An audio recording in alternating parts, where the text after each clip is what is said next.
Okay, thank you very much for having me. I'm delighted to be here. So today I'm going to talk about a project which is co-authored with Carlos Schwartz at Bocconi and Fabian Waldinger, who is also at the LMU. And the title of this talk is, of this project is Measuring Science, Performance Metrics, and the Allocation of Talent. And we'll be thinking in particular about the allocation of talent in science. And so that matters because a lot of people working in the space of the organization of science have been thinking about how are those individuals who are producing scientific ideas, how are they allocated across the scientific landscape? And performance metrics actually play a key role when it comes to the allocation of talent in science. Performance metrics in particular help to identify particular talented individuals, and thereby they can affect tenure decisions, hiring decisions, and many other outcomes of scientific researchers. Yet the effect of performance metrics on the very allocation of talent in science is rather unexplored. And that's really what we're working on in this particular project. And the specific performance metric that we are thinking of is citations. Now today, as we all know, citations are a key measure of scientific performance. So that might well be through just raw citation counts of individuals, or the H index, which is often used in the sciences, but also journal impact factors. All these measures are based on the citation counts of papers and researchers. And it might come a little bit as a surprise to some of the people in the audience that actually citations, that the very visibility of citations, that was not a thing until very recently, until about 50 years ago. So citations used to be, there was no way of actually figuring out who had how many citations up until the 1960s. Of course, that does not mean that nobody knew about the quality and the recognition of other researchers in their field. People, of course, had a rough sense of the quality of papers and peers. But still, that changed in the 1960s when the Science Citation Index was introduced. And the Science Citation Index, and I'll be talking a little bit more about that. I need to give you some background on what exactly we're doing. But in the 1960s, the Science Citation Index was introduced, which was the first systematic tabulation of citations, which you can attribute to papers and individual scientists. And that suddenly made it very salient who has how many citations, right? And we are thinking of how this very quantification of science or this measurement of science actually changed the organization of science, changed the allocation of talent in science, and changed individual scientists' careers. So let me just jump straight into what exactly the Science Citation Index is, because I think this is very important that we actually understand what exactly this information shock was that happened in the 1960s. So the Science Citation Index, as I mentioned, was the first systematic tabulation of papers and citations. So essentially it was just it was a book or a number of books, a number of volumes. So for example, here we can see the 5 books of the Science Citation Index 1961. And it was just a list of thousands of pages of entries for individual scientists, their papers, and citations to their papers. And the very first edition was the 1961 Science Citation Index, which you see here. On the next page, I'll open it up and I'll show you what exactly a page in this Science Citation Index looked like. But what is important to know about this, it covers citations from a specific year, right? So the inclusion criterion of when does a citation come up in that book is if it was published in a specific journal in 1961. So what they did is they subscribed to around 1,000 journals, and then they walked through every single journal issue, every single article, and within every article, through every citation, and for every citation, they made a punch card entry, right? So this is the time of punch card computers. And then they had a huge database of around 1.5 million citations. They were able to reorganize that and put that database accessible in a way that you can look up an individual scientist's citation counts, right? And this was very useful actually for literature research. So people could very quickly figure out what was happening in related disciplines around the time that, like in what happened in, let's say, 1961, they could figure that out very quickly. So they know what people are working on at the very same time. And that is why within a few years, every major university had subscribed to this, right? So this was actually very quickly used and became a staple of modern science. And so now let's open up that book that I just showed you. This is one of the very first pages of the Science Citation Index, and around 1,000 or 2,000 more such pages follow, right? So, and you can see it's just basically a long list. So what is it a list of? It's an alphabetical list of scientists. For each scientist, you will find their papers, and for each paper, you will find the amount of citations, and this, not just the amount of citations, but actually which particular paper is citing that paper, right? So if we zoom into just one entry here, right? So this is Murray Abel. This person here we can see has 5 publications from the pre-period, right? So this does not mean that publications can only be from 1961, right? So this goes to publications from the past, right? So you could also find Charles Darwin or the Bible in there. But what is important is all citations come from 1961, right? And this is precisely because of the way that the Science Citation Index was produced. Certain set of journals in 1961 were indexed, and now we can figure out how many citations within that set of journals you have received. And we can see here that person has 5 publications and in total 6 citations, right, in 1961. And so basically, this is an exercise that we can now repeat for every single scientist. I see some confusion in the room. So just to point out, so the publications are the ones where you have like these dashes. And then basically the citations are always the entries below those entries with the dashed line, right? And so we can see that the first 3 have 1 citation, the 4th publication has 2 citations, and the last one again 1, which makes a total of 6 citations, just to point that out. And so we can now start doing individual comparisons, right? So if we just open up a couple of pages here, also in the Science Citation Index, we can now start comparing individuals, let's say, at the same institution. So let's go into Caltech in the 1960s, and we take a look at one physicist there, Charles Archambault. He has quite a few citations over here, right? But then we can also compare Charles Archambault with Richard Feynman, one of the most eminent physicists of the 20th century, Nobel Prize winner. He has a few more citations, right? And so this is the kind of salience that we're talking of, right? So this is the information treatment that we are thinking of in this project, right? And these kinds of individual comparisons, very soon in the 60s, 70s, 80s, started to be used in promotion decisions and tenure decisions.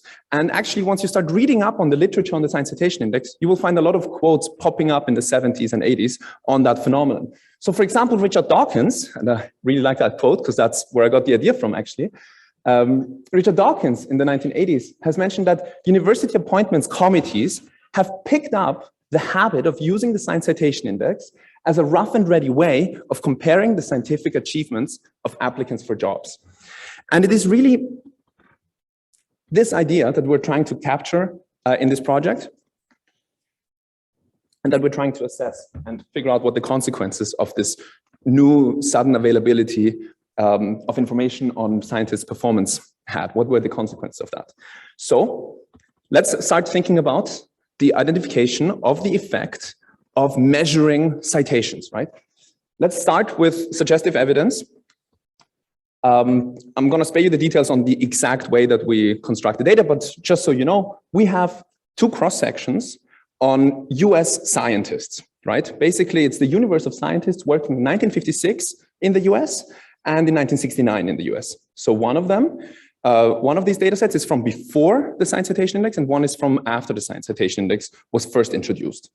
We can now start, based on our data, because we have data on all these individuals and we have data on their citations and publications, we can connect these, and now we can figure out who has how many citations, how many publications, and we can start ranking individuals, right? So we can just say, we can rank people basically in their percentile, right? So we can just rank people within a given scientific discipline. We can say within all physicists, in what percentile in the citations distribution are you, and to what kind of university, at what kind of university are you employed, right? So that would also be a percentile rank.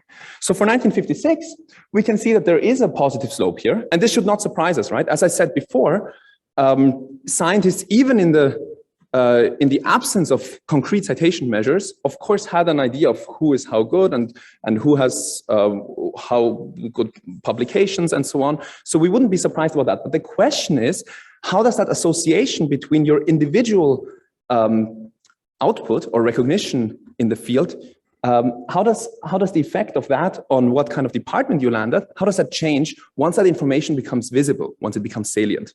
And we can see in 1969, actually, this slope increases by around 50%, right? So of course, a lot of people here, the applied micro people, would be saying, okay, this is all spurious. Of course, like this makes perfect sense. So we shouldn't really trust that as causal evidence, right? So the question really is, did citation metrics actually cause that increase in this assortativeness of the match?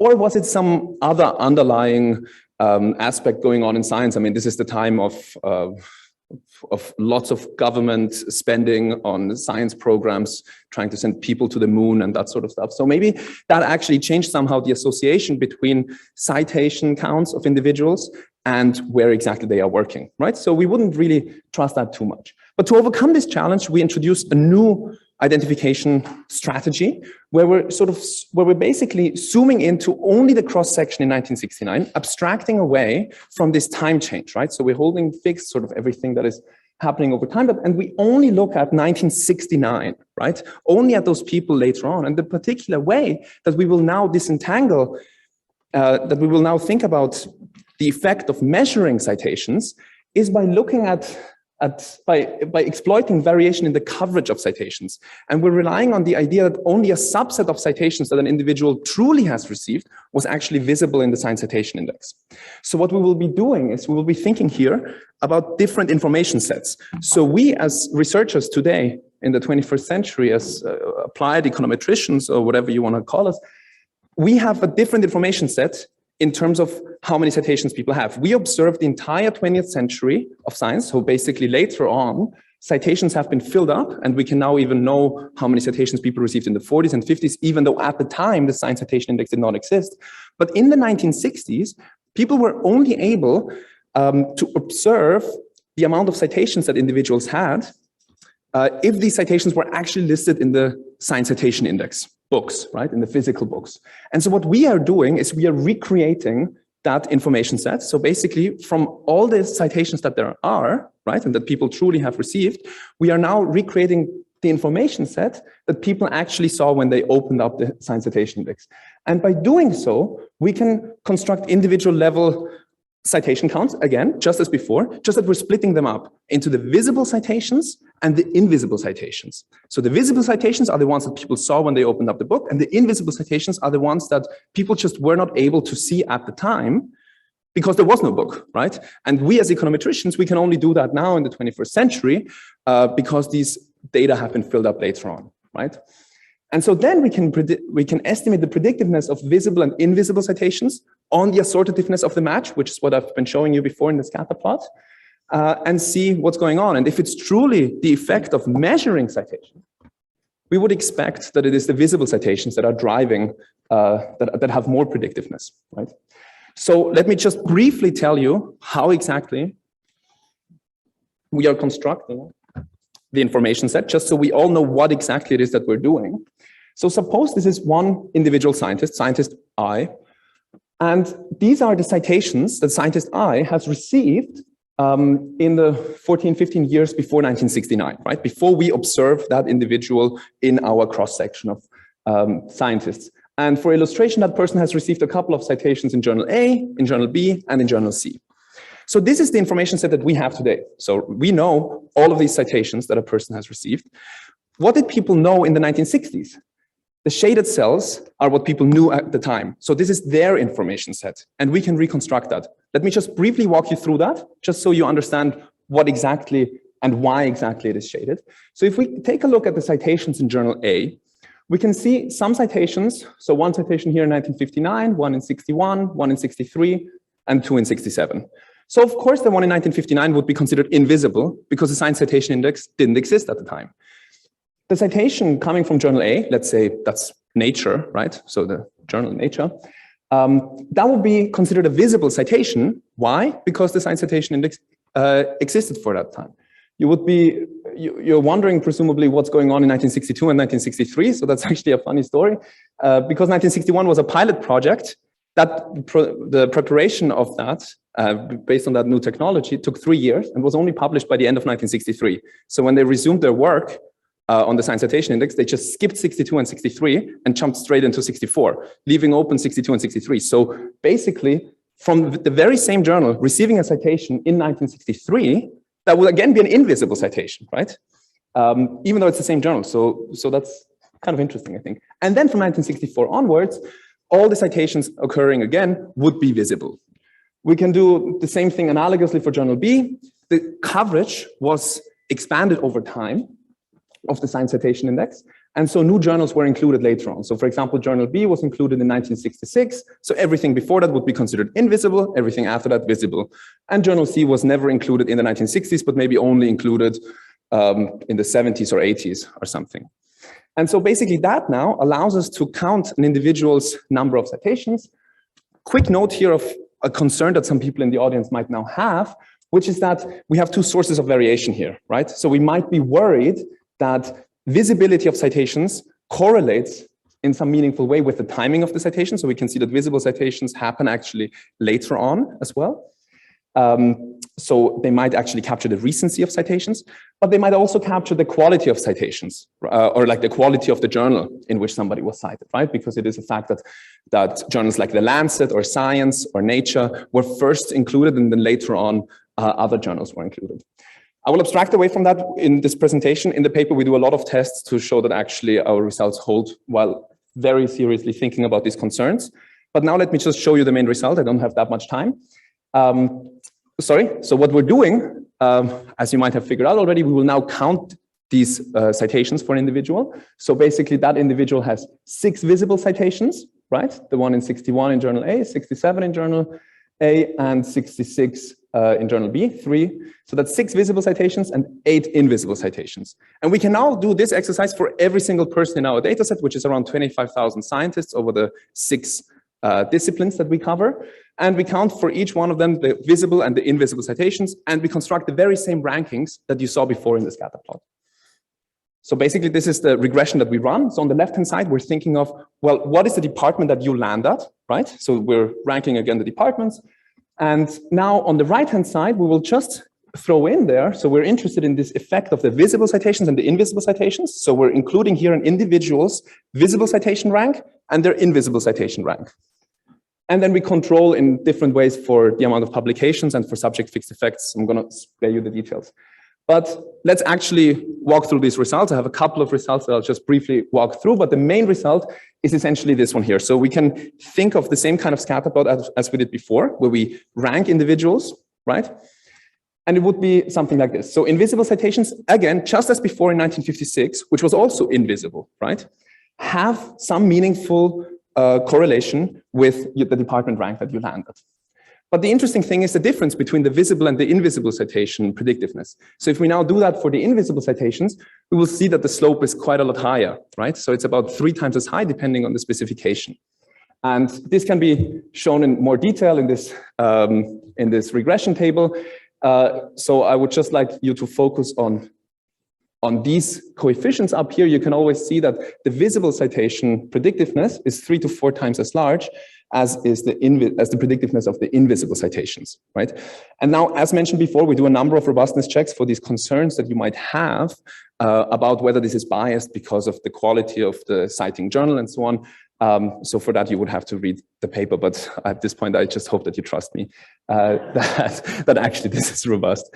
And so briefly, I just want to talk about what are the impacts of measuring citations on the allocation of talent. So this is something we're still working on. So we can think about who exactly is benefiting. So is it highly cited scientists who benefit more? Is it people who are members of some overlooked group? So for example, people who are in some peripheral department, or for example, whether it's women or minorities who are active in science. And so what we can do is we can look at different points in the distribution of your citation counts and see who is actually gaining from that. I'll be a bit fast because I saw the 90-second sign already 60 seconds ago. So here we can see that essentially it's really at the very top that visible citations matter. So there's 2 stories here, right? On the one hand, invisible citations have way lower predictiveness than the visible citations. So this is basically the effect of being at a certain point of the distribution relative to being in the bottom half of that distribution. And so we can see that visible citations, again, matter more than invisible citations, and that visible citations at the very end, actually, they have this interesting nonlinear shape. So it's really the top guys who actually are benefiting from revealing their quality or their performance. And we can, so here we're just looking at the visible coefficients, because otherwise it would be too many dots and confidence intervals. It's really people who are at low ranking departments who are benefiting. Another kind of heterogeneity we can be thinking about is the difference between men and women. And there we don't find a differential effect for women, whether they gain more or less than men, depending on what was your prior. My prior was that maybe women actually benefit more, but that's not the case here. And then lastly, the last 20 seconds, sorry about that. Let me just talk about potential mechanisms for this so we can think of specific individuals' career outcomes. Again, same regression. On the left-hand side, we're now just thinking of what happens to people's careers. And the first two outcomes, the probability of you staying in academia or moving to a higher ranking department. So here we're using the change in sort of your career between 1956 and 1969, right? So there's sort of a time change here. We will find, so the first two are sort of speaking to a mechanism of that allocation of talent result. Where we can find that people are actually, that visible citations drive, like increase the probability of staying in academia, and they increase the probability of moving to a higher ranking department. And lastly, another result, abstracting away from moving between departments, actually they drive promotions as well. So here you can see again that visible citations have more predictiveness than do invisible citations on individuals' career outcomes, even if they stay at the same department. So I'll just skip that part. Thank you very much for listening to me. Citations are a widely used measure of scientific performance, and it used to not be visible. And then at some point, citations became measured, and that changed the allocation of talent in science. So thank you very much for listening to me.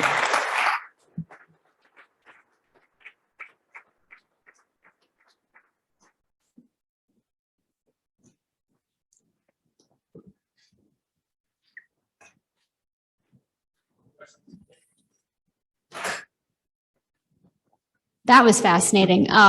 Thank you for that talk. I actually just have a clarification. It was right at the end.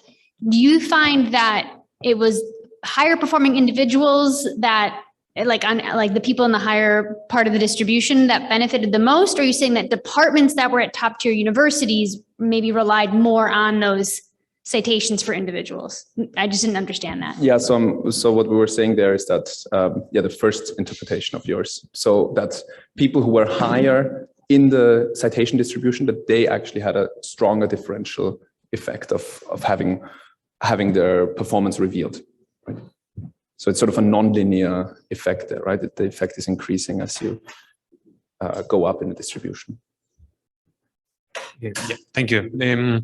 So two unrelated questions. The first one, I didn't quite understand where the data for the scientists in 1959 was coming from, or before the citations were available. And the second one is more sort of like exploratory, but have you thought about getting data or having data on or how different universities got access to this information at different times, even outside of the US maybe? And yeah, your thoughts on that.